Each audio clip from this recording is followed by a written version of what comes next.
convidada ao coral Canto de Luz. Antes de iniciarmos a nossa segunda exposição, avisamos novamente aos participantes que vieram do interior que para o almoço devem se reunir imediatamente após o término da última exposição desta manhã, na Sala da Unificação, localizada em frente à nossa livraria. Informamos também que após a explanação realizaremos roda de conversa. Por gentileza, façam as perguntas em letra de forma no papel que se encontra em seu material. Podem entregar aos nossos voluntários que se encontram nas laterais. É só levantar a mão. Os internautas também poderão enviar as suas perguntas. Temos ainda um setor de achados e perdidos. Muita coisa já foi encontrada durante o nosso evento. Os achados e perdidos se encontram no mesmo local do credenciamento. E agora, convidamos para abordar o tema Kardec e a difusão do Espiritismo, trabalho, solidariedade e tolerância, o senhor Jacobson Santana Trovão, coordenador nacional da área de mediunidade da Federação Espírita Brasileira. Espírita desde criança, é articulista da revista Reformador da Federação Espírita Brasileira, autor do livro Psicofonia nas obras de André Luiz, que se encontra presente na nossa livraria. Uma salva de palmas para o nosso expositor.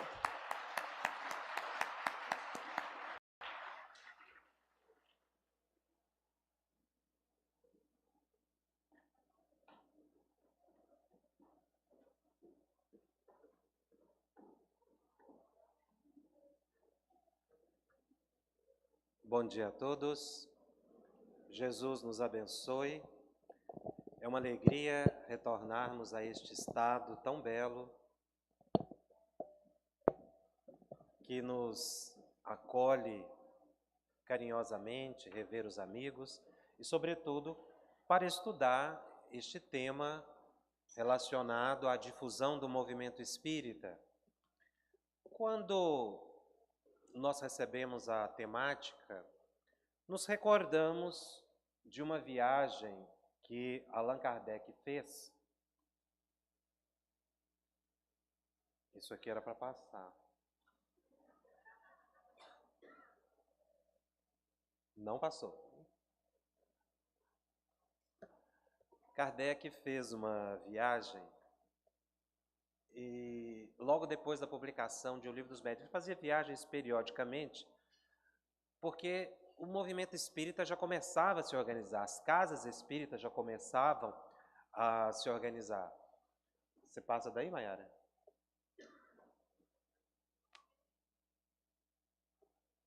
Não. Acho que pode ser que esteja distante. Passa só a primeira lâmina. Isso.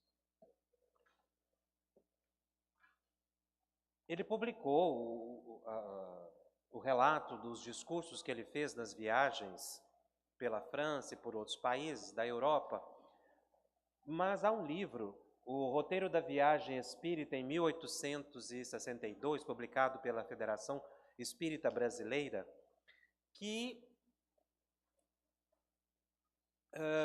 faz uma compilação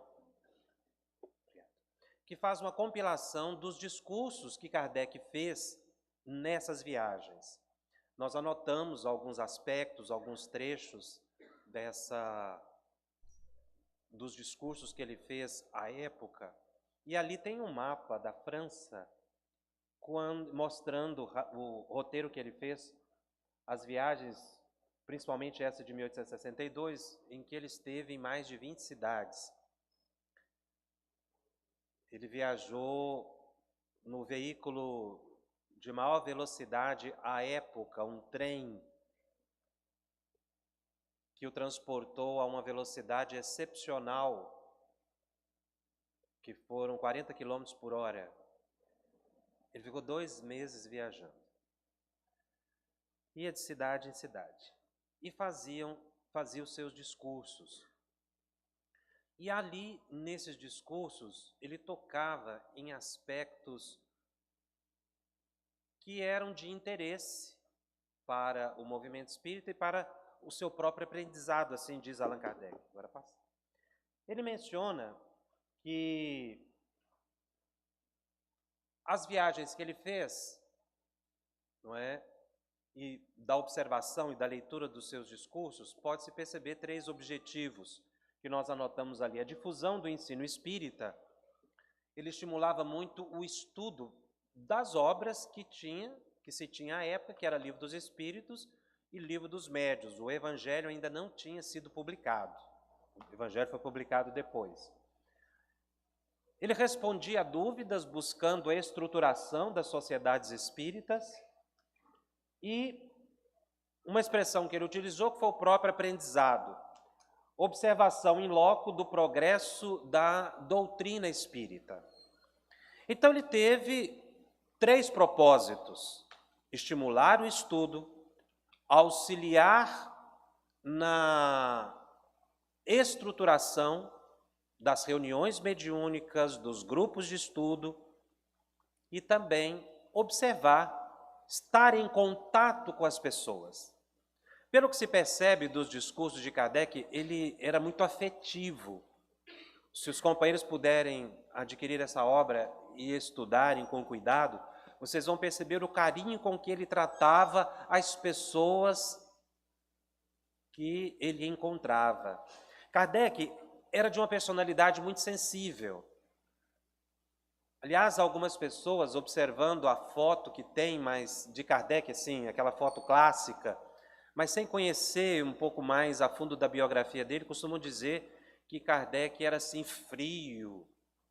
Kardec era um grande humanista. Quem escreveu o Evangelho segundo o Espiritismo não tinha condição de ser uma pessoa fria. E outra coisa, um médium de uma capacidade extraordinária. A mediunidade intuitiva de Allan Kardec era extremamente aguçada. Ele não era um médium para a produção de outros tipos de fenômeno, pelo tipo de trabalho. Mas ele tinha intuições, ele estava em contato permanente com o Espírito de verdade, que era o seu mentor, ele menciona isso. E ele fazia consultas, ele perguntava, questionava mentalmente e obtinha as respostas. Por aí dá para se perceber que a difusão do Espiritismo, assim como a própria obra da codificação, não procedeu de fontes puramente humanas. Tanto a origem da doutrina, quanto a estruturação aqui no plano físico da própria doutrina, ela tem origem no mundo espiritual. Eu sempre ouvi uma expressão, desde jovem, quando começava nos trabalhos da Casa Espírita, que a doutrina é dos espíritos e o movimento espírita é dos homens.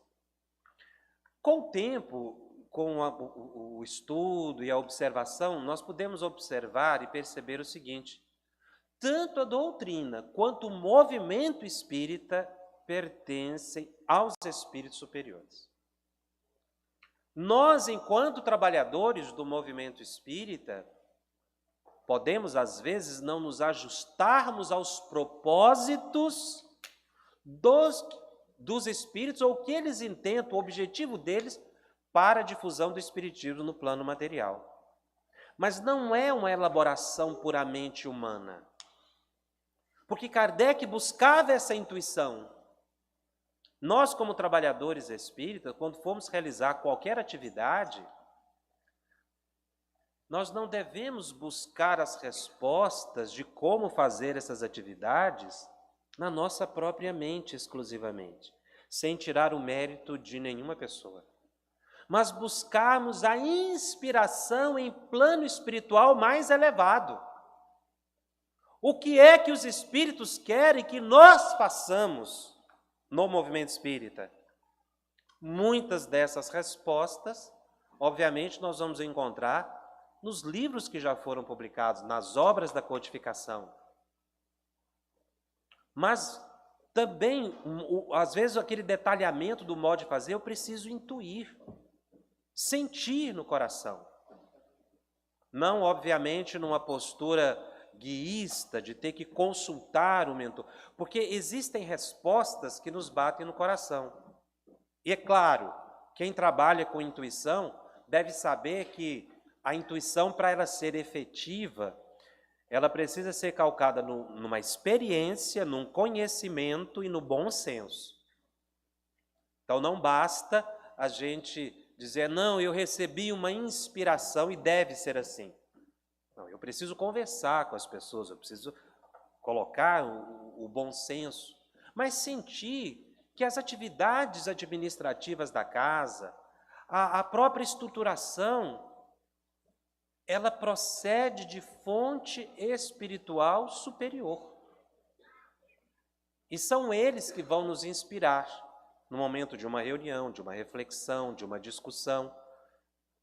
E às vezes a melhor sugestão não vem pela minha cabeça, mas pela cabeça do outro. Por isso é importante a gente conversar, dialogar, e assim colhermos as melhores ideias para a realização das atividades. Nós precisamos espiritualizar o movimento espírita. Parece um contrassenso dizer isso. Mas nós estamos enfrentando determinadas dificuldades em que as pessoas estão humanizando práticas que são eminentemente espirituais. Esse é um pensamento de Emmanuel. Nós precisamos espiritualizar tudo que é humano, diz o mentor de Chico Xavier a nós todos. Então Kardec, no seu trabalho, ele buscava levar exatamente isso, essa aspiração superior àquelas instituições que estavam se organizando. Maiara, passa mais um aí, por favor. Não está funcionando.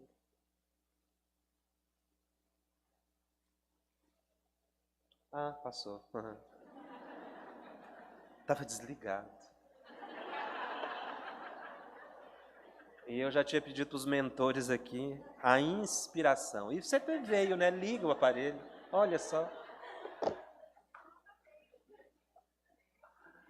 Por isso que a inspiração ela é útil quando a gente tem experiência também. Isso é uma verdade. As pesquisas as pessoas que estudam intuição vão perceber que você precisa ter um pouco de experiência para que você possa captar adequadamente a orientação. Então, Kardec, nós colhemos alguns trechos assim dos discursos dele, que nós achamos mais interessantes para a nossa reflexão, e um deles foi esse aí, quando ele diz que, falando para os grupos, né, sendo tal objetivo exatamente o mesmo para todos, ou seja, todas as instituições espíritas, que já eram numerosas na França e fora, mas esse era o discurso que ele fez, sobretudo em Lyon, não é? E Bordeaux, ele falou de um objetivo, o mesmo para todos. Se nós tivermos o mesmo objetivo, diz Allan Kardec, não poderia haver divisões. Ele já percebia à época divisões. Divisões exatamente centradas na falta do entendimento maior do propósito da doutrina espírita. E aí ele diz, o que é que nos uniria? Uma mesma bandeira deve guiar-vos, e nela está escrito, fora da caridade não há salvação. E aí há um ponto importante para a reflexão. Na bandeira de Allan Kardec, e ele diz isso no seu discurso, fora da caridade não há salvação. Entendendo a palavra salvação, e a gente vai compreender melhor esse conceito que Kardec anota, se nós substituirmos a palavra salvação por evolução, que é o verdadeiro sentido da palavra salvação no contexto. Fora da caridade não há evolução. Quando a gente coloca a palavra evolução, a gente entende o que ele quer dizer com salvação. Porque, obviamente, a palavra ela foi utilizada e muitas vezes ainda é por determinados segmentos teológicos como salvar do inferno, não é? No movimento espírita poderia salvar você do umbral, mas o processo é de evolução. Porque o que é que representa a caridade na vida do indivíduo? Um processo de evolução. E aí, quando Kardec utiliza a palavra caridade, obviamente que ele estava focado na questão 886 de O Livro dos Espíritos, quando ele faz uma pergunta excepcional: qual era o entendimento, não é, dos espíritos superiores? E ele faz essa pergunta para compreender a expressão num sentido mais transcendente, qual era o entendimento, o sentido da palavra caridade, não é? Segundo o Mestre Jesus, é mais ou menos assim a pergunta. E os Espíritos dizem, portanto, que Jesus estaria entendendo a palavra caridade como benevolência para com todos, indulgência para com as imperfeições dos outros e perdão das ofensas. Então, todas as vezes que nós lemos a palavra caridade na obra da codificação, nós temos que entender, além das questões materiais, indulgência, benevolência e perdão. Portanto, uma caridade relacional. Por isso é que fora da caridade não há evolução. Porque no processo evolutivo nosso, nós precisamos melhorar os relacionamentos com as outras pessoas. Nós sermos benevolentes, indulgentes, perdoarmos mais. Quando nós nos tornarmos benevolentes, indulgentes e nos perdoarmos mais, não haverá divisões, não haverá cismas. Nós seremos um grupo unidos e fortalecidos, como a imagem que ele mesmo cria no Livro dos Médiuns, do feixe de varas, e que depois o Dr. Bezerra de Menezes vai reproduzir através de Chico e de Divaldo. Ele repete esse pensamento em algumas mensagens, esse pensamento de Allan Kardec, que nós deveríamos nos unir, qual feixe de varas. Unidos nos tornaríamos mais fortalecidos para enfrentarmos os embates. Mas como permanecer unidos? O amálgama é a caridade. Se nós não tivermos mais compreensão uns com os outros, maior tolerância, maior benevolência, maior entendimento. Uma amiga um dia falou para mim assim, uma coisa que eu achei muito interessante. Ela usou a seguinte expressão: espírita não perdoa espírita. Eu achei isso muito curioso. A pessoa comete um engano, 20 anos depois todo mundo lembra. Ele fez isso e ele é afastado da casa espírita. Ou seja, ele é alijado. Por quê? Porque ele tinha um entendimento e nós não damos a oportunidade do indivíduo evoluir. É claro que existem situações que são claramente desconfortáveis e a pessoa precisa de ter um tempo, às vezes até se afastando de algumas atividades. Mas não deixar de orar pelo companheiro.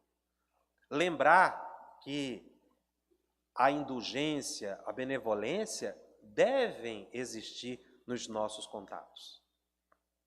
Então, quando Kardec coloca isso lá no movimento espírita nascente, ele obviamente imaginava que no futuro essas ideias estariam muito mais solidificadas no coração dos trabalhadores.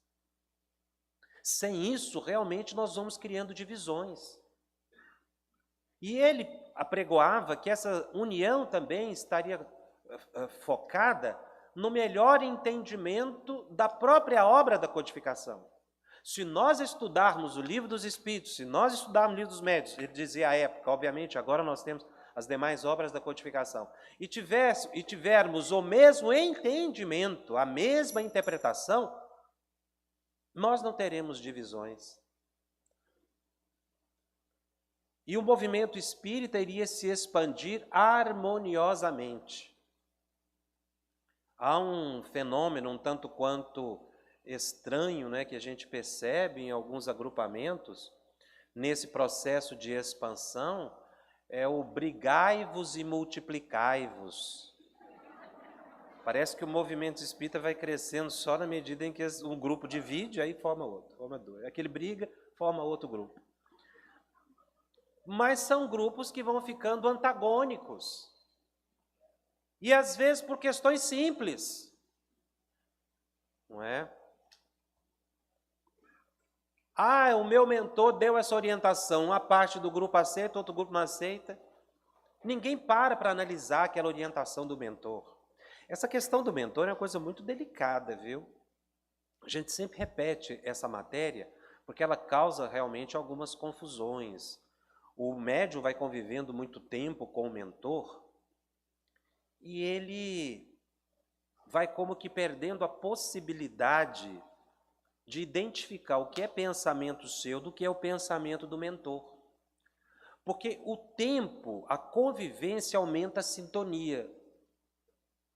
Isso causa algumas distorções. Às vezes as pessoas são até bem intencionadas, mas elas confundem o próprio pensamento, o próprio querer com a aspiração do mentor ou a intuição, que é sempre uma entidade elevada. Eu digo isso e me recordo de uma amiga que ela veio me contar uma história, ela tinha um mentor. Aliás, quer dizer para todo mundo que todo mundo tem um mentor, que é o anjo de guarda. Obviamente, cada um tem um mentor que merece, não é? Mas é sempre um espírito elevado, mais elevado que o tutelado. Ela tinha um mentor também, e ela veio, mas sempre entidade elevada, ela veio me contar a história do mentor.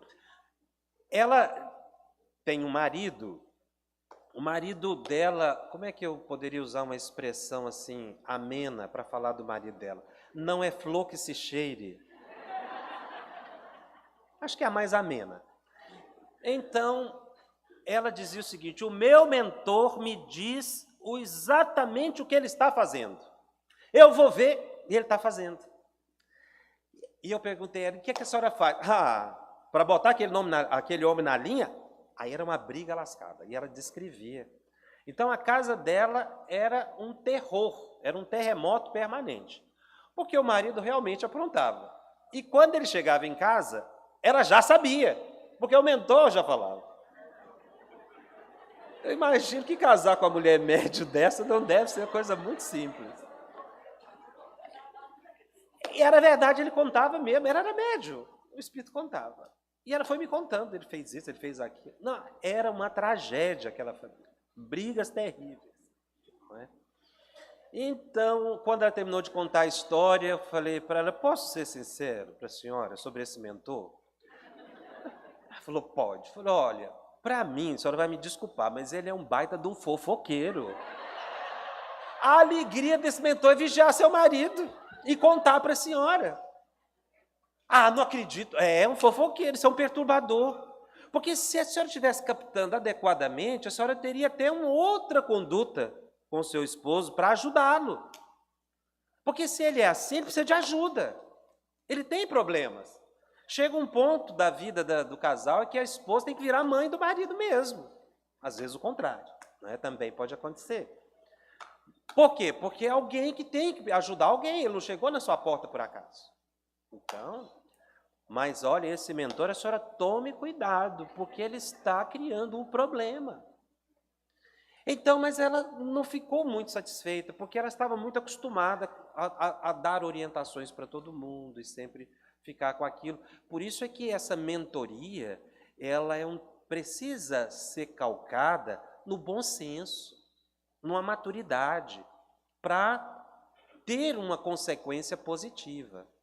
Porque Kardec buscava orientação do Espírito de verdade, mas ele não perdia o bom senso. Ele analisava aquilo que ele recebia. Kardec trabalhou com perto de 1000 centros espíritas, alguns dizem 1000 médios, mas foram 1000 grupos espíritas espalhados pelo mundo inteiro, para estruturar a obra da codificação. E uma outra coisa que nós achamos muito interessante quando ele fala das viagens,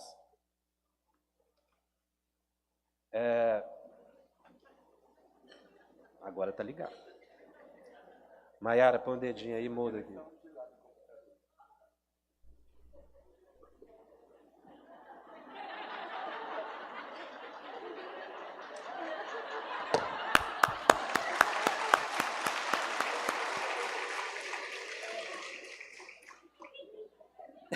E vocês acharam que ele era intérprete só de Libras, né?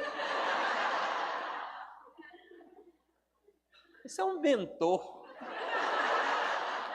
Deu certo aqui, Maiara. Eu tenho que apontar para lá. Deu, Maiara. Onde você estava, Maiara? Andando, né?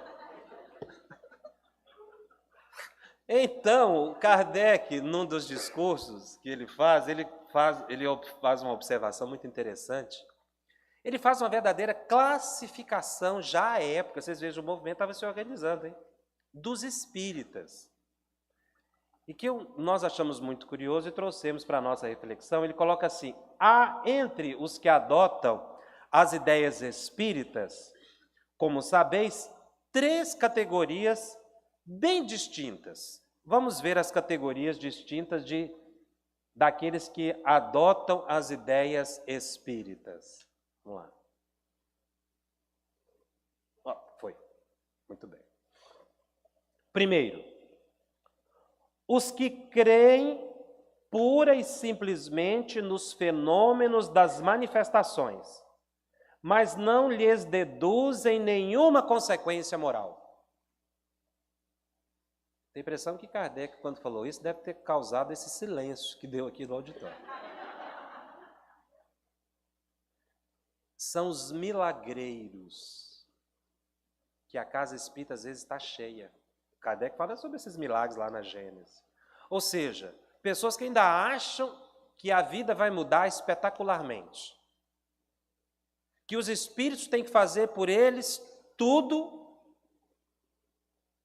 para que tenham a vida cada vez melhor.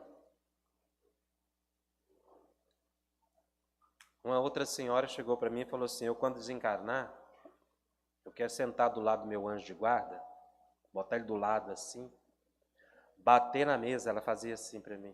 Eu quero perguntar para ele assim: por que que você deixou eu passar por tudo que eu passei na minha vida? Eu falei: ele que é o culpado? Ele não devia ter deixado eu passar pelo que eu passei. Ou seja, a gente ainda coloca na mão dos espíritos a responsabilidade da solução dos nossos problemas. Ainda é aquele atávico, não é? Entendimento de que Deus tem que resolver todos os meus problemas. Então, se tudo vai indo bem, Deus é maravilhoso. A gente fala, às vezes, até o meu Deus.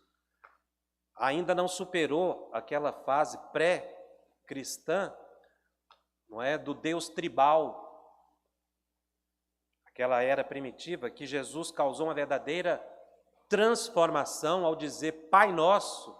Deus é de todos, não é de um grupo só. E às vezes a gente acha que ele tem que resolver os espíritos, os mentores. Então as pessoas, elas creem nos fenômenos, mas não buscam mudança. Uma questão muito interessante: por que os espíritos nos auxiliam? Por exemplo, no caso das curas, por que uma pessoa recebe a cura espiritual? É para que ela tenha uma nova oportunidade na própria encarnação de repensar os seus caminhos. Não é para que ela volte a fazer o que fazia antes. Porque muita gente sofre e reclama da doença, não é tanto por causa da doença, mas é porque a doença impede a pessoa de fazer aquilo que ela gostaria de fazer. Então a pessoa que quer a cura não é para ela ter um novo projeto de vida, mas para fazer ou voltar àquilo que era antes. Um amigo meu foi ao centro espírita, tomou um passe na câmara de passe e recebeu uma cura praticamente instantânea, porque ele tinha um diabetes que a glicose, por mais que tomasse medicamentos, não voltava à normalidade, aos 80, 90 ali, não baixava. Era sempre muito alto. Isso tinha vários problemas, ele tinha vários problemas decorrentes disso. E foi ao centro, recebeu o passe, no primeiro exame que fez depois, estava normalizado. Ele identificou perfeitamente uma intervenção superior na sua vida e veio nos contar com muita alegria a cura que recebeu no centro. E nós colocamos exatamente isso para ele, ou seja, a cura, ela existe, os espíritos intervêm na nossa saúde para que a gente possa dar continuidade às provas da vida, para a gente se tornar cada vez melhor. É uma nova oportunidade, não é para voltar ao que era antes. Se a gente conversando, esse amigo meu. Eu falei, inclusive, em relação ao açúcar. Não volte a comer doce. Cuidado, porque o seu organismo já está sensibilizado. Mas nada valeu. Depois daquela conversa, ele ficou tão feliz, mas tão feliz com a cura do diabetes, que ele comeu uma rapadura para comer inteira para comemorar. Você acredita? Ele entrou em coma diabético. Ficou 3 meses na UTI e desencarnou. Ele me permite, no mundo espiritual, contar essa experiência dele, para que, através desse exemplo, a gente possa perceber o motivo das nossas melhorias no dia a dia. Tirarmos do nosso vocabulário uma expressão que o trabalhador espírita, o estudante espírita não pode ter, que é Deus me desamparou. Deus nunca nos desampara. Às vezes a gente não entende a linguagem divina. Mas Deus não nos desampara. Foi isso que Kardec quis dizer, ao colocar consequência moral dos fenômenos. Mas a gente vai ao centro, muitas vezes, para resolver problema. Então, quando a pessoa tem um problema, ela frequenta direitinho o centro. Reunião mediúnica, então, não falta. Resolveu aquele problema, some da reunião mediúnica. Para aparecer novamente, tempos depois, quando a vida está difícil. Ou para resolver problema para si, ou para resolver o problema de pessoas que a pessoa gosta. Então, os fenômenos têm que ter uma consequência na nossa vida. Não é por acaso que nós estamos lidando com essa matéria espiritual. É para que nos tornemos bons. É para que a doutrina possa causar em nossa vida uma evolução. A doutrina é evolucionista. Todos nós vamos evoluir, obviamente. E, de consequência desse nosso progresso, nós vamos abrir os nossos canais intuitivos. Isso se dará na medida da nossa transformação moral e dos estudos que nós façamos. Uma outra coisa muito importante que Kardec coloca é o segundo tipo.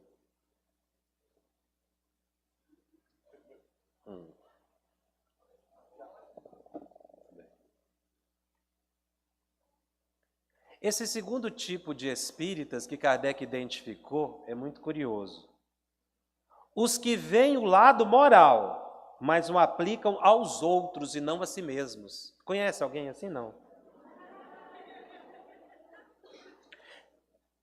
A gente vê isso até no culto do Evangelho no lar. A pessoa abre o Evangelho. Essa aqui caiu para você.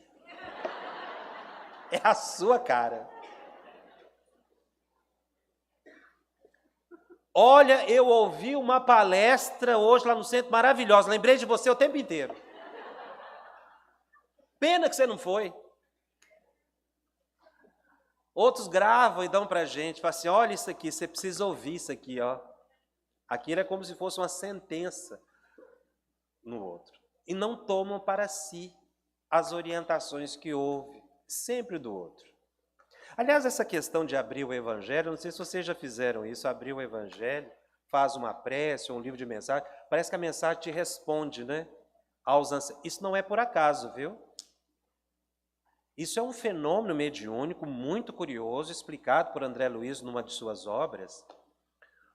Ele diz que é um processo intuitivo, mas eu acho que aí também há uma questão de quase que um domínio mecânico, um efeito físico, porque você fecha os olhos, faz uma prece, ou pensa em Jesus e abre, os Espíritos dizem que te inspira a abrir naquela página que você necessita ouvir. Então, naquele momento, é o seu anjo de guarda conversando com você através dessa mensagem. Isso é um fenômeno mediúnico cotidiano que a gente não percebe. É um ato mediúnico. E a gente desvaloriza. Ali está presente uma entidade, a gente não percebe, mas eles ficam exatamente ocultos para que a gente tenha o mérito de ler, refletir e aplicar. Mas tenham essa plena convicção de que foi o seu anjo de guarda que te inspirou a abrir. Um amigo meu usou uma expressão que eu achei muito interessante. Ele falou assim: Jacobs, o meu evangelho está viciado. Eu falei, mas como é que um livro fica viciado? Viciado em quê? Viciado. Eu falei, como assim? Ele só abre na mesma página. Eu fecho o olho, penso em Jesus, que eu abro, está lá a mensagem. Aí tem hora que eu corro o dedo, falei, vou enganar o evangelho, aí quando eu abro, está lá a mensagem.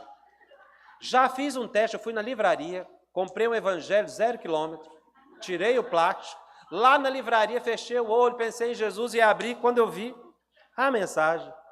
Só cai essa mensagem da minha vida. Não, tem hora que eu nem leio mais, porque eu sei que vai cair a tal da mensagem.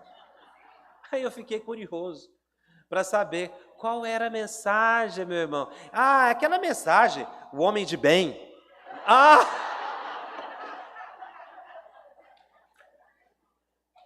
Eu falei, você precisa fazer um link não é? Entre a mensagem e algumas coisas da vida, o homem de bem. Ou seja, é um fenômeno mediúnico, sim, de interferência direta na nossa vida, na busca da nossa transformação interior. Então, nós precisamos valorizar isso, porque a gente espera mudanças espetaculares, mas essa do esforço individual e gradativo, essa vai ficando. Então, ele vai colocando, Kardec vai mostrando no discurso exatamente que o importante é a gente absorver para nós. Nós, como trabalhadores do movimento espírita, às vezes a gente fica angustiado de ver surgir no movimento tantas dissensões e tantos conflitos. O trabalhador sincero, ele deve ficar tranquilo e confiar no Pai que não há desamparo e fazer a sua parte. Faça o melhor que você puder. Dedique-se o mais que puder, com perseverança, com alegria. Vá se preparando. Porque gradativamente esse trabalho vai ter repercussão. Existem os revisores da doutrina espírita, surgem vários segmentos, como que departamentalizando o movimento espírita, quando isso é incompreensível. Muitos até querem revisar a obra da codificação. Ora, para que eu possa revisar os livros da codificação, eu tenho que pelo menos utilizar o mesmo método de Allan Kardec, em que ele criou o sistema do controle universal dos espíritos, em que ele submetia questões que às vezes recebia desses 1.100 espíritos que eu mencionei, a 10 médiuns em lugares diferentes, e obtinha as respostas. Veja como o plano espiritual é sábio. Kardec pôde desenvolver com segurança aquele método à época, porque se fosse hoje, com o Facebook e o WhatsApp, ninguém ia acreditar que os médiuns não tinham contato um com o outro, não. Porque hoje você mal termina de falar, já caiu no WhatsApp. E todo mundo fica sabendo. O que, aliás, é um grande desfavor que se faz, que é exatamente esse de repassar mensagens negativas. Tem gente que fala assim, olha, leia isso aí para você ver que absurdo. Olha, se a pessoa já sabe que é absurdo, para que mandou para mim? Ela perdeu tempo e eu vou perder tempo também. Nós somos responsáveis pelas imagens que criamos na cabeça das pessoas. Nós temos que tomar muito cuidado com as imagens que nós repassamos pelas redes sociais. Elas vieram para nos aproximar, mas de maneira saudável. E algumas mensagens são assim teratológicas e as pessoas admitem aquilo como se fossem verdades espirituais e dizem que são espíritas. Colocam, às vezes, fontes duvidosas. Divaldo teve que vir a público para dizer que a mensagem atribuída a ele não foi por ele recebida. Outro coloca lá a mensagem recebida na Federação Espírita tal para dar credibilidade. Quando você vê na primeira frase absurdos, Uma nós vimos, porque ela circulou, tantas pessoas vieram comentar, a ideia era muito interessante. É que nós estamos numa fase em que o planeta está tão escuro em torno de nós, que o plano espiritual superior não está conseguindo penetrar. E aí as pessoas sugerem aquela corrente, né, para a gente fazer a oração no mesmo horário, todo mundo, para ajudar os espíritos superiores. E ai de você se quebrar a corrente. Vai desencarnar um. Há uma ameaça. Existem erros absurdos. Primeiro, o plano superior entra nas regiões mais escuras, nos grandes abismos. Se o espírito é superior, ele vai a qualquer lugar. O inferior é que não consegue ir. Senão ele não seria superior. Então não tem essa. Por mais escuro que o planeta ele possa estar, é claro que Jesus e os prepostos estarão aqui auxiliando e terão condições para isso. Não é? Então, é um mito. É claro que a gente deve orar, mas cada um vai fazer a oração na hora que achar conveniente. Porque quando eu digo a você, faça isso, e você faz, isso é uma hipnose. O comando hipnótico é exatamente isso. Faça, e você faz sem questionar. Isso é tão sério que as pessoas ficam reproduzindo o comportamento sem questionamento. Sem questionar. Chega ao ponto de você mandar a pessoa pular para ela se curar, ela sai pulando assim. Não sei para que é não, mas diz que vai me curar, então eu vou pular. Não tem o bom senso de analisar. A gente precisa analisar. O terceiro tipo que Kardec coloca, vamos ver se vai passar, vibrações positivas do aparelho aqui. Vai. Um clique aí. Aí. Muito obrigado. O terceiro tipo que Kardec coloca, os que aceitam para si mesmos todas as consequências da doutrina e que praticam ou se esforçam por praticar a sua moral. Eu sei que vocês já se classificaram, já se identificaram com a terceira. Kardec fez essa classificação. Eu achei muito interessante como é que ele já intuiu, não é? Avaliou e já percebia esse comportamento que se mantém até hoje. E que a gente precisa mudar isso para atingir as aspirações do codificador, obviamente, do Espírito de Verdade, do grande planejamento de Jesus para o plano material. A doutrina precisa fazer algo em minha vida. E é assim que o Espiritismo vai se difundir e se implantar na transformação individual de cada um de nós, ou na evolução que o Espiritismo possa causar em nossas existências. Algumas coisas a gente já pode fazer, cada um vai perceber o quanto já progrediu. Nós temos que ir nos esforçando. Kardec menciona uma coisa muito interessante no livro dos Médiuns, depois os companheiros poderão estudar. Ele diz que quando o pior tipo de obsessão que existe é a fascinação. Fascinação é essa que eu mencionei, em que você lê alguma coisa, você acredita naquilo e faz. Isso é fascínio, é domínio mental. E a pessoa não usa o bom senso. Sabe, ele diz que é o pior tipo, que a pessoa praticamente não se cura. Quando ela acredita naquilo mesmo, ela destrói a própria vida dos outros. É um tipo renitente que a pessoa tem maior dificuldade de sair dela. Mas ele diz que há uma possibilidade de você desclassificar, ou seja, você sair da fascinação e ir para a obsessão simples. Eu achei isso tão interessante. Como é que eu poderia, para promover a cura de uma pessoa que tem fascinação, que não aceita nada, tirá-la desse grau grave? Eu não vou tirá-la de uma vez da obsessão, eu vou diminuir a intensidade do domínio sobre a pessoa. Então, qualquer coisa positiva que a pessoa possa fazer, ela sai da fase de fascinação, ela continua obsidiada, mas na obsessão simples, porque aí ela já consegue perceber que ela está sob um domínio. Então, quando eu fiz essa análise, a gente se encaixa, né? Busca se encaixar nesse contexto. O que é que eu posso fazer para começar já a vencer certos atavismos, certos domínios, ir desclassificando, saindo de um grau mais grave de obsessão para um grau menos grave? É ir mudando o comportamento devagarinho, porque ninguém consegue vencer seus próprios vícios e tentações da noite para o dia.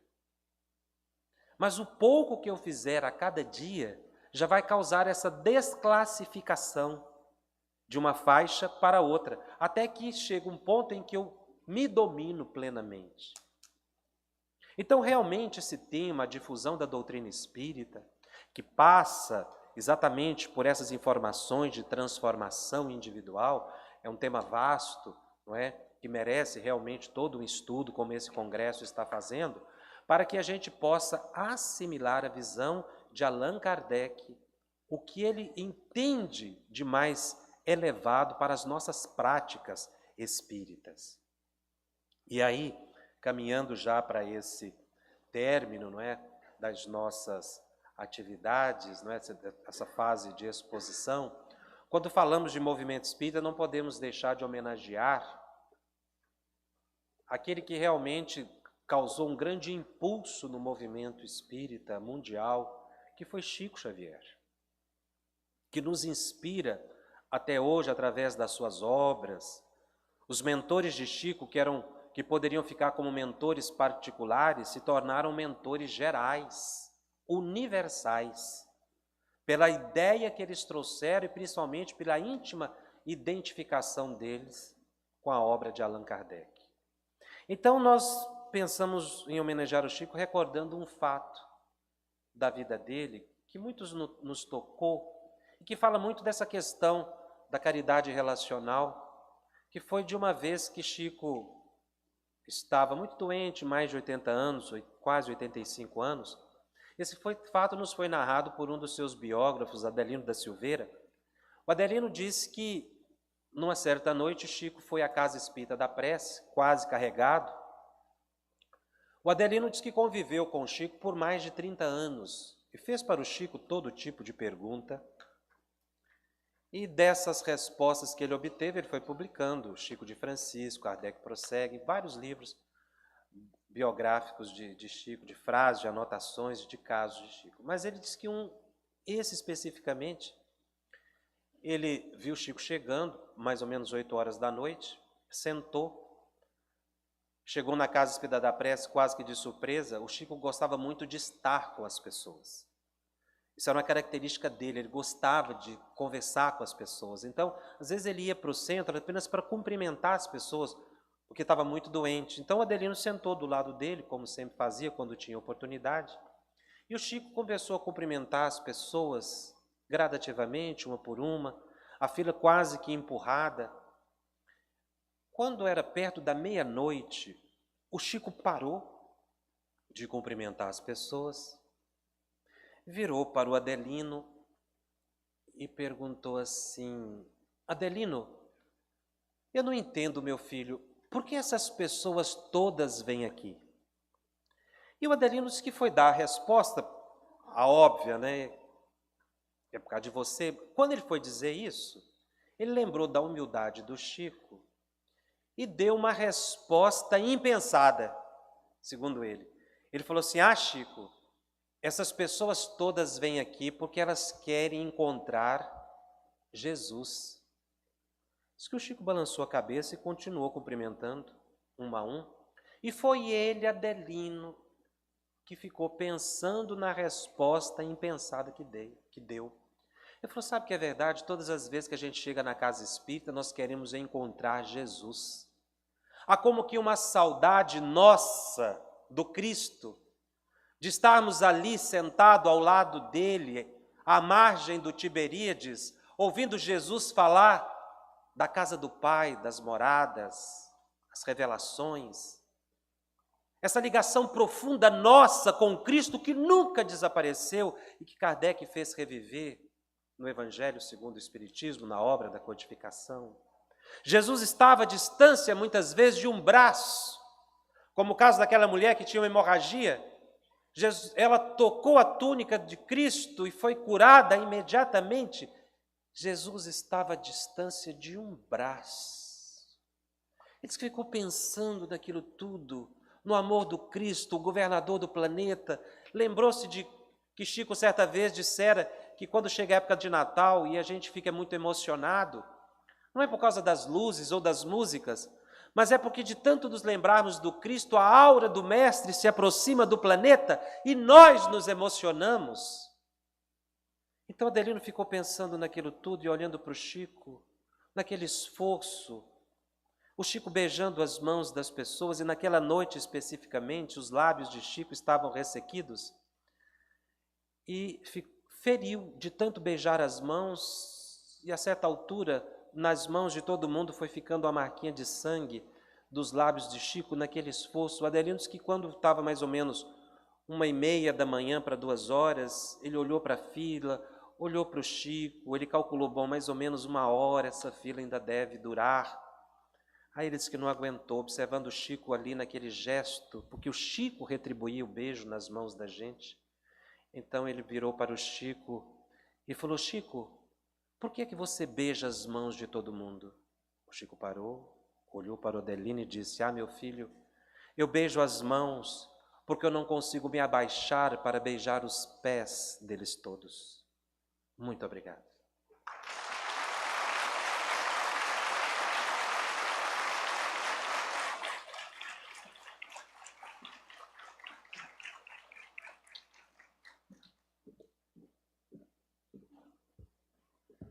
Agradecendo e parabenizando o senhor Jacobson Santana Trovão pela instrutiva explanação, daremos início à roda de conversa, tendo como mediador o senhor Flávio Ramos, do Centro Espírita Tomás de Aquino.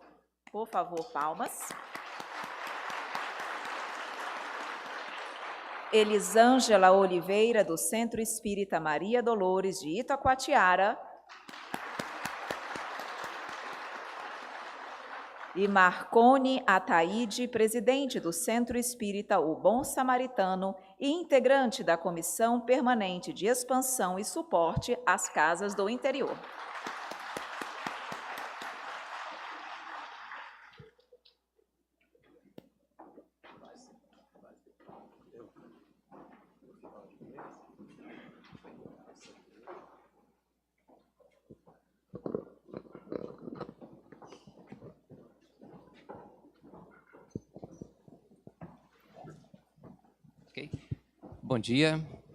Bom dia a todas e a todos. Gente, eu sei que está quase na hora do almoço, né? Mas eu queria lembrar o seguinte, aqui do meu lado está o Jacobson Trovão. Então nós temos que dar um bom dia para o Trovão. Então vou dar uma segunda chance. Bom dia. Bom dia. Excelente. Como disse o nosso companheiro Tiago, né? É sempre gratificante a gente ter essa oportunidade de estar numa roda de conversa, né? Eu, primeiramente, gostaria, em nome da Federação Espírita Amazonense, do Conselho Federativo Estadual, agradecer aqui ao nosso palestrante, o Jacobson Trovão, né? Que se deslocou para compartilhar conosco essa brilhante palestra. Queria agradecer também a Elisângela Oliveira, que veio aqui de Itacoatiara, depois de 5 horas de ônibus, está aqui com a gente, né, Elisângela? E queria agradecer também... Estou muito cheio de papelzinho aqui. O Marcone Ataíde, que está aqui representando os centros da capital, né? Bom, nós temos cerca de 30 minutos para as perguntas, né? São muitas as perguntas que estão chegando. Eu queria só recordar que o nosso tema é Ide e Pregai, né?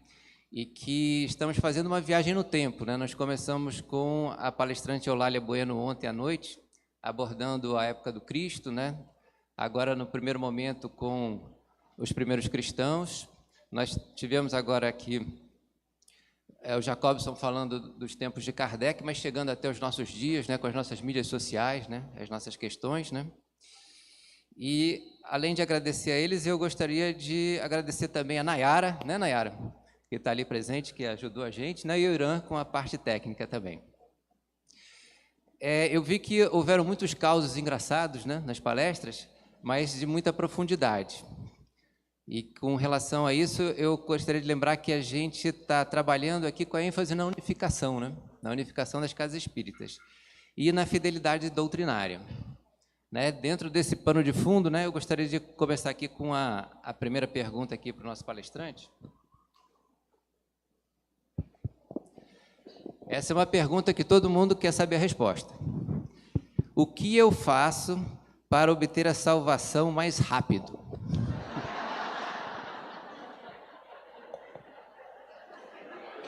Essa é boa.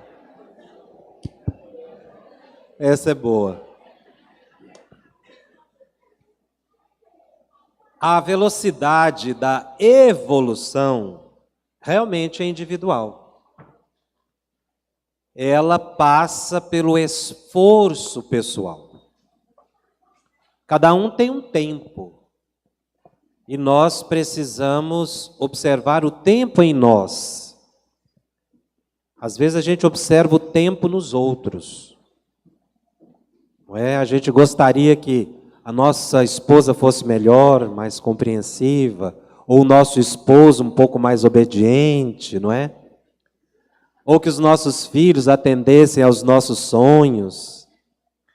Então a gente coloca muita expectativa nos outros, quando na verdade o nosso processo de salvação / evolução é individual, é totalmente íntimo.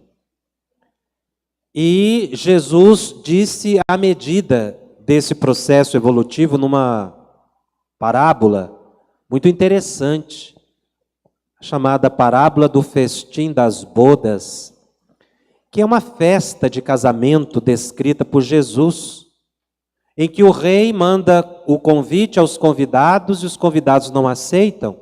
Eu estou simplificando a história. E ele depois, o rei manda que convidasse as pessoas da rua, qualquer um. Daí muitos os chamados e poucos escolhidos, porque quando a festa está pronta com os convidados que foram encontrados nas ruas, nas encruzilhadas, o rei caminha pela festa e vê um que não tinha túnica nupcial. E ele chega para a pessoa e diz assim: você não está vestido com a túnica nupcial. Todas as traduções são unânimes dos evangelhos a dizer que nesse momento o homem emudeceu. Aí o rei faz algo muito interessante, incompreensível, se não avançarmos além do simbolismo da parábola. Mandou que amarrasse as mãos e os pés, jogasse o homem fora da festa e ali haveria pranto e ranger de dentes. Eu costumo dizer que essa parábola é a parábola do insight. Por causa exatamente dessa figura enigmática do homem, a festa é a implantação do reino de Deus na terra. O casamento, simbolicamente, alguns traduzem, que era o noivo era Jesus, né? Se encontrando com a humanidade, um simbolismo. Ou seja, a chegada do Cristo à terra era um momento de início de implantação do reino de Deus. Mas a figura mais enigmática dessa história é exatamente esse homem. O rei chega para ele e diz: você não está com a túnica. Ele ficou calado. Como nós ficamos calados todas as vezes que a gente leva um susto. Quando alguém faz uma pergunta que você não espera, a pessoa não tem resposta. Por que aquele homem não teve resposta? Ele podia ter dado: mas eu fui convidado de última hora, não tinha túnica mesmo, né? Ele fica calado. Na verdade, o simbolismo da parábola mostra o seguinte: foi o momento em que ele olhou para si mesmo, em que ele percebeu-se. Ele olhou para dentro de si e viu que não estava adequado àquele ambiente. E por que simbolicamente haveria pranto e ranger de dentes? Porque todas as vezes que a gente olha para a gente mesmo e vê que não está vestido com a túnica nupcial, ou seja, não tem os requisitos espirituais no progresso evolutivo da vida, nós entramos numa fase de crise, de luta interior, que podemos chamar de pranto e ranger de dentes. Nós entramos numa fase de desassossego espiritual. É a luta do que eu era com o que eu pretendo ser. E Emmanuel diz que essa túnica ela é tecida por nós mesmos todos os dias.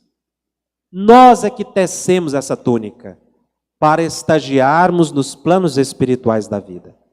Então, quem é bom de costura aí, costure mais rápido a sua própria túnica. Ou seja, se esforce mais, estude mais, trabalhe mais, tenha mais caridade. Assim você vai acelerar o seu processo evolutivo. Nós vimos isso na vida dos apóstolos. Nós vimos, por exemplo, um Bezerra de Menezes, para trazermos mais aos tempos atuais, que leu o Livro dos Espíritos, numa viagem de bonde. Ao final, ele falou, eu sabia disso tudo. E se tornou no Kardec brasileiro, no médico dos pobres. Ele leu um livro. Eu não preciso ler uma biblioteca inteira. Porque às vezes a gente lê muito e aplica pouco. A gente precisa ler menos e meditar mais. Senão a gente vira uma estante enfeitada de livros. Porque conhece muito e aplica pouco. Isso é tecer a túnica. Aconteceu mesmo com Eurípides Barçanufo, que leu também uma obra espírita e se tornou o apóstolo da caridade, segundo Chico Xavier. Então essa velocidade da salvação ou da evolução é muito individual. Vai depender do meu esforço, da minha alegria no trabalho. Me perdoe se estendi um pouco nessa resposta, mas porque realmente ela é a essência do nosso encontro com Cristo. A tessitura dessa túnica espiritual que simbolicamente representa o nosso processo evolutivo.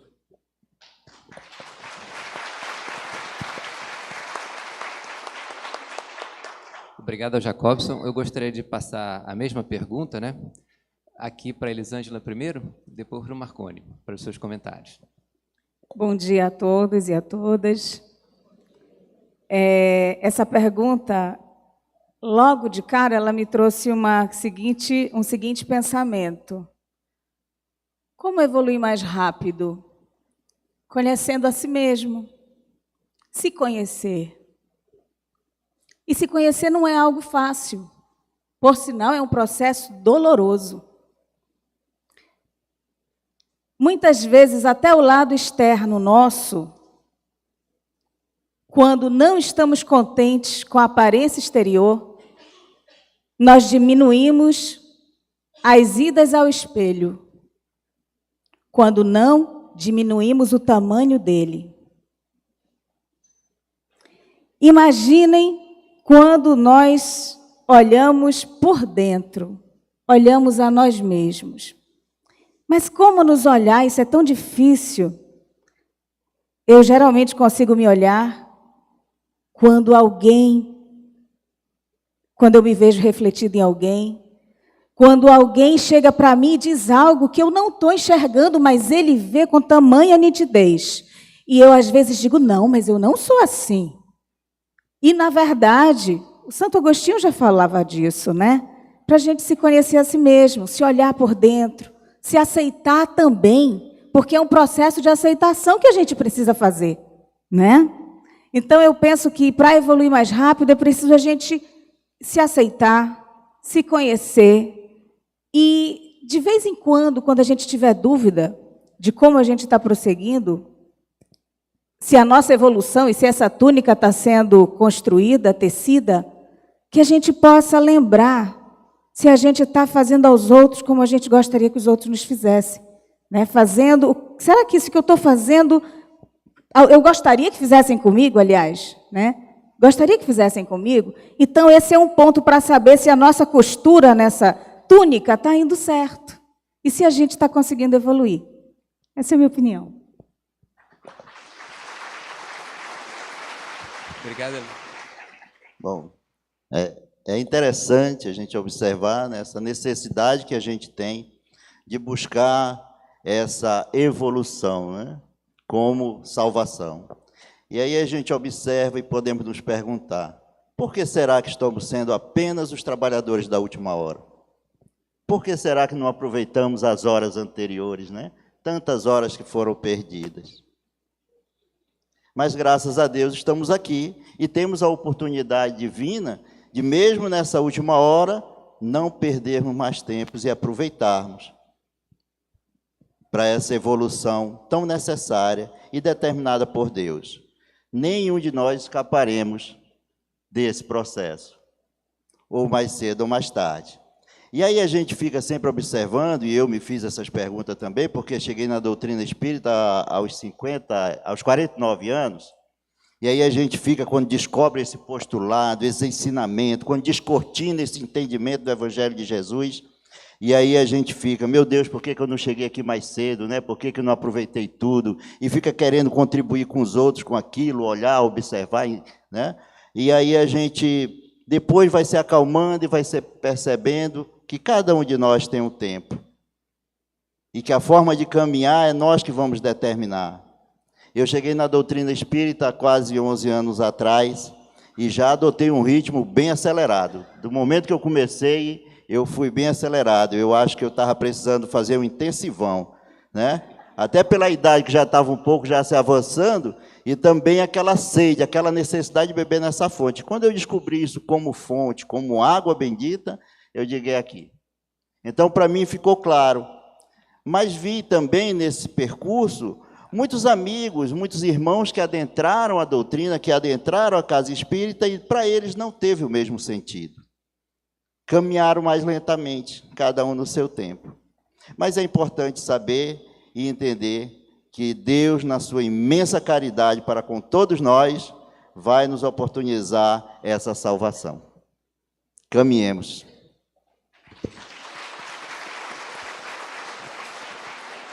Muito obrigado, Marconi. Então, nós temos nas nossas mãos, né, na nossa responsabilidade, esse acelerador.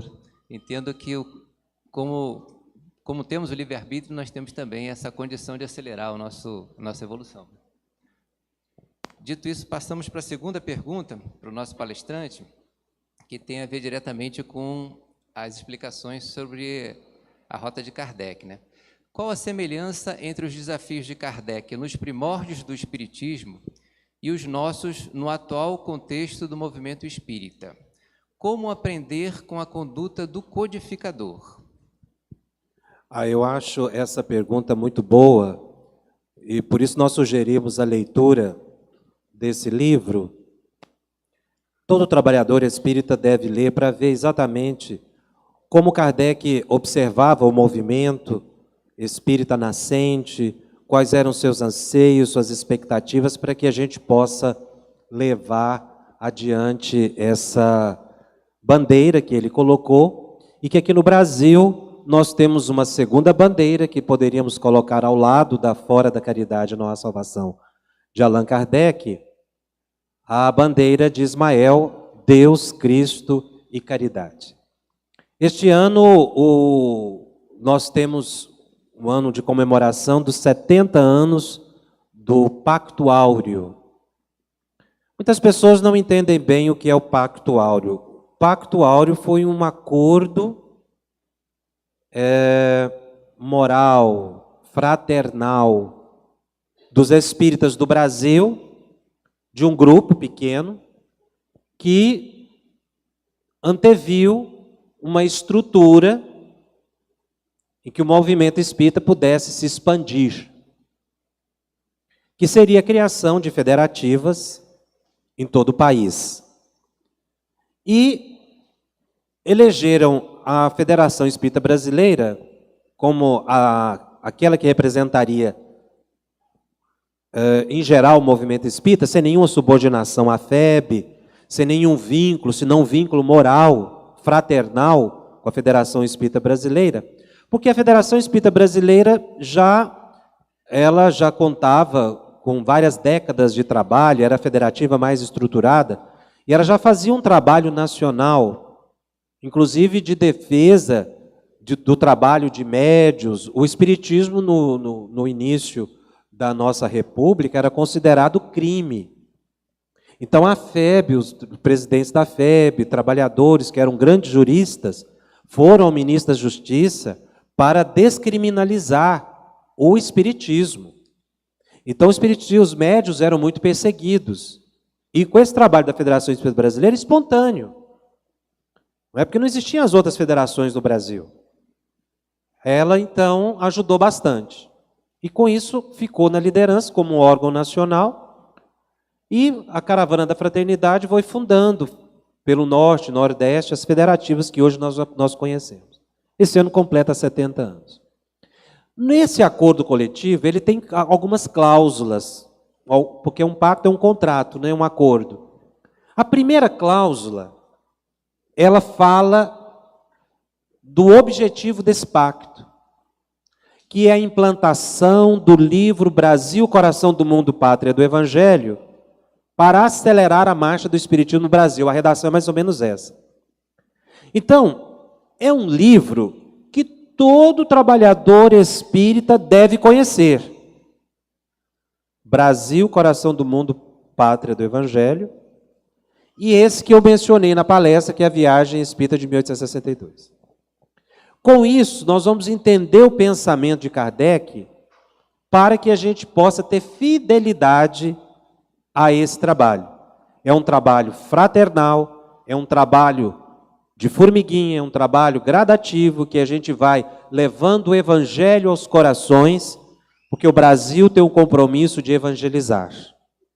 Então nós vamos divulgar a doutrina para fazer um mundo melhor. Não é para uma mera expansão ou proselitismo, mas é para responder às dores das almas das pessoas. Obrigado, Jacobson. Eu tenho aqui uma questão ampla que eu gostaria de colocar para todos os membros da mesa, né? Vou começar aqui pelo Marconi. Na opinião da mesa, o que estamos entendendo de errado nesse sentido de nos aproximarmos da caridade, salvação, evolução em nossos centros espíritas? Que é complementado por uma questão que veio também na mesma linha, que é: nós podemos ser um dia perfeitos como Deus? Tá, como Deus. Bom, fazendo uma relatividade, sim, né? Porque essa é um ensinamento que nós temos do próprio Cristo, que ele nos disse que vós sois deuses. Claro que Deus com D minúsculo, Deus na condição que nos suporta. Chegar a ser Deus absoluto, um absolutismo de Deus, eu acredito que isso aí não, porque Deus será sempre a superioridade, principalmente no sentido moral. E o que devemos fazer como é? O que devemos fazer? O que devemos, na opinião da mesa, o que estamos entendendo de errado no sentido de nos aproximarmos da caridade, salvação e evolução em nossos centros espíritas? O que no centro espírita nós não estamos entendendo? Nós vamos ter dificuldade para entender muitas coisas para poder alcançar esse objetivo tão grande que nos está reservado. Precisamos ter calma, precisamos caminhar conforme nos alcança os passos. Não podemos dar um passo maior do que nossas pernas. Porque, como diz lá na questão do Livro dos Espíritos, nos falta o sentido para compreender Deus, nos falta o sentido para compreender muitas coisas. Então, não devemos nos apressar, mas devemos trabalhar com aquilo que nós temos condições de fazer. E isso denota que nós precisamos nos esforçar. Então, o esforço é sempre o ponto principal para que o espírita consiga alcançar, não só o espírita, mas o cristão, de modo geral, alcançar os benefícios da caminhada, se esforçando.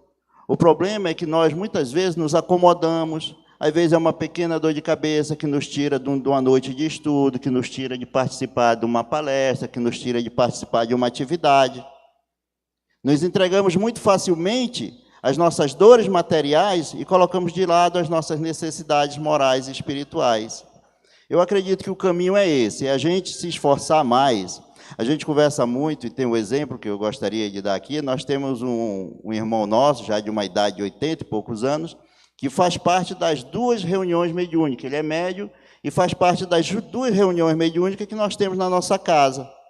E às vezes ele chega lá cabisbaixo, andando devagarzinho do jeito dele, chega lá: eu cheguei, seu Marconi, estou meio mal, mas sei que quando eu retornar eu vou estar melhor. E aí acontece o momento da reunião mediúnica, ele dá as passividades que tem que dar, e aí quando termina: como é que está, Claudio? Estou bem melhor, estou melhor do que cheguei. Enquanto que muitos, em vez de buscar a casa espírita, porque sabe que é uma aproximação espiritual, o problema é espiritual, deixa de ir para a reunião mediúnica e vai para o hospital. E aí acaba não tendo a melhoria que pretendia, porque não está compreendendo que o processo está no espírito, não é na matéria. Não estamos aqui dizendo para que a gente negligencie as nossas necessidades de buscar um médico, não é isso. Mas é que nós, principalmente os espíritas, precisamos observar melhor, na nossa caminhada, aquilo que a doutrina espírita nos convida. É para que nós observemos a melhoria moral em cada um de nós, o nosso esforço para caminhar de forma mais segura. Eu acredito que o caminho é esse, e é assim que devemos nos esforçar. Obrigado, Marconi. Vou passar aqui a palavra para a Elisângela. Bem, eu penso que quando nós entendemos evolução, salvação, a caridade de modo errado, seria quando nós buscamos o imediatismo das coisas. Por exemplo, na casa espírita, tem todo um trabalho em sintonia com a espiritualidade. E isso permite que a gente consiga fazer algo nessa relação. Quando nós enxergamos nessa espiritualidade que nos assessora como se fossem aqueles ditos mentores, como o nosso amigo Jacobs colocou, a gente está, então, entendendo a coisa na superficialidade. E aí não buscamos a reforma íntima, não buscamos nos melhorar, nossas relações são aparentes, usamos o verniz social das relações que nós temos na sociedade, mas aí aquele amor sincero, fraterno, a humildade, inclusive respeitar a opinião do outro, em congregar todo mundo na casa espírita, né, e não formar grupos que se excluem, né? Eu achei muito interessante quando você colocou para a gente essa questão do brigai-vos e multiplicai-vos. Nossa, como isso é verdade, isso existe muito ainda no movimento. Quando devia ser a partir de um grupo amigo que se une, o trabalho, né, vamos então multiplicar algo que é tão bom aqui, vamos levar essa fraternidade para outros lugares, em outros bairros, né, em outros centros, em outros locais. Então, isso falta na gente, falta esse sentimento amoroso, essa fraternidade, essa humildade, a caridade, como foi bem lembrada, né, que é colocada lá no Livro dos Espíritos, né? Lei de Justiça, Amor e Caridade, que elas estão ali reunidas, né? Então, é perdoar mesmo, amar, e não perguntar até quando, saber que cada um tem seu tempo, e se unir. A campanha da fraternidade tem feito um trabalho nas casas espíritas, eu digo pelo Maria Dolores, e aqui está todo mundo ali, né, do Maria Dolores de Itacoatiara, tem nos ajudado tanto, a gente tem compartilhado tanto, tem sido um trabalho tão belo, e os grupos que nós temos formado também excelente. Então, eu penso que a gente vai caminhando por uma melhora nesse sentido. Muito obrigado, Elisângela. Eu vou passar a palavra para o nosso palestrante, dado o adiantado da hora para as considerações finais também, e eu vou colocar uma pergunta fácil para ele responder junto, já que é fácil, né? Recebemos essa pergunta de um internauta, né? Queria até esclarecer que nós temos outras perguntas que não foram respondidas que serão encaminhadas ao nosso palestrante. As instruções que recebemos na Casa Espírita são somente referentes à doutrina ou para todas as questões da nossa vida? Nós temos que observar a extensão da orientação.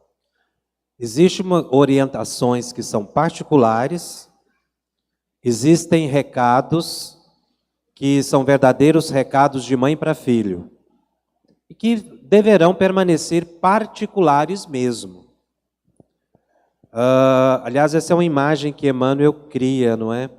Existe muito recado de mãe. Para filho não tem nada mais valioso do que recado de mãe, mas nem por isso precisa ir para jornal. Então, nós não precisamos divulgar. Agora, existem orientações gerais. O grupo é que vai observar se aquela mensagem ela terá uma utilidade geral ou não, ou se ela é particular. Principalmente se ela tiver concordância com a obra da doutrina espírita. Mensagens como, por exemplo, assim, estudar, não é? O estudo, são mensagens gerais, essas são mensagens importantíssimas, que às vezes a gente, não, toda vez o Espírito vem aqui para mandar a gente estudar. Talvez porque esteja precisando estudar num sentido mais amplo da palavra, que é conhecer e aplicar. Então, realmente, o centro deve fazer essa triagem. E nessas considerações finais, me chama muito a atenção o trabalho do movimento espírita em geral é feito com muito sacrifício. Todos os estados do Brasil, cada um tem o seu desafio. Aqui no Amazonas, a gente observa a extensão territorial, a dificuldade do deslocamento, os dias, às vezes, de viagens, horas. Então, o esforço que as pessoas fazem, mas nós encontramos esse esforço em outras regiões. Eu conversava com o Divaldo alguns dias atrás, ele dizendo, 40, 50 anos atrás, quando eles faziam isso, a dificuldade, não tinha muitas vezes estrada em algumas regiões, e outras enfrentando o barco também. Cada época tem a sua luta, o seu desafio. Mas uma coisa chama atenção, e aí eu gostaria de lembrar também aqui, o Divaldo estará conosco amanhã, ele com a idade que está, em cadeira de roda, e dias atrás tivemos também com Raul, saindo numa convalescência de uma enfermidade, que o inabilita para falar, mas já está caminhando, viajando sozinho. Ambos, porque estão mais próximos, e eu mencionei na palestra Chico, não é, que também exemplificou isso, mas os dois estão caminhando conosco, como grandes referências de esforço no trabalho. Às vezes a gente tem certas facilidades e não valoriza isso. Eu vejo Raul viajando o país todo, Divaldo viajando o país todo e fora do país. Ele já podia ter aposentado, ele já tem folha de trabalho prestada, já podia dizer, agora já não vou mais. Mas fazem o trabalho com extrema alegria. A gente vê no Divaldo hoje a alegria daquele rapaz que começou lá atrás com 20 anos. O Raul rindo e contando o caso no mesmo ideal de quando tinha saúde plena. Isso nos comove. Porque realmente mostra que a gente deve se esforçar e com alegria. Esses exemplos próximos estão aí, não é por acaso. É para nos dar força para continuar o trabalho do Cristo e nos aproveitarmos dele no nosso próprio aprimoramento. Agradeço muito a oportunidade que tive de estar aqui nesse estudo com vocês.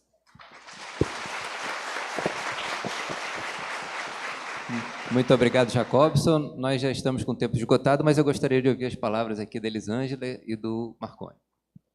Bem, eu quero dizer que desde a palestra anterior e nessa em que a gente foi convidado para estar aqui, eu me senti na obrigação de comprar o livro que você mencionou e me senti assim tocada para que Itacoatiara possa fazer também o seu congresso com todos os outros municípios, Silves, Itapiranga e outros do Médio Amazonas, que a gente possa ser uma casa que também comungue com as outras, que a gente possa imitar Kardec, que a gente possa imitar Divaldo, que a gente possa imitar todos esses trabalhadores que se dedicam, que a gente consiga sair de si mesmo e também levar essa palavra a outros corações, assim como a gente se sente bem. Então, que a gente aproveite e de pregai. Obrigado.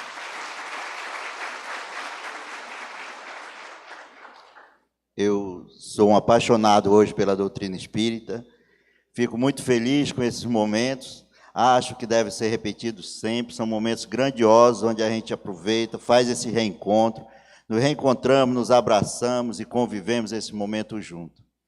Eu costumo dizer que esse momento que a gente vive de um congresso, 3 dias de congresso, esses nossos quase 3 dias desse encontro, a gente vive a experiência de um mundo regenerado, porque o clima é muito salutar, né? As amizades, as fraternidades que a gente consegue distribuir entre nós mesmos é muito grande, e isso nos deixa muito felizes, cheios de contentamento.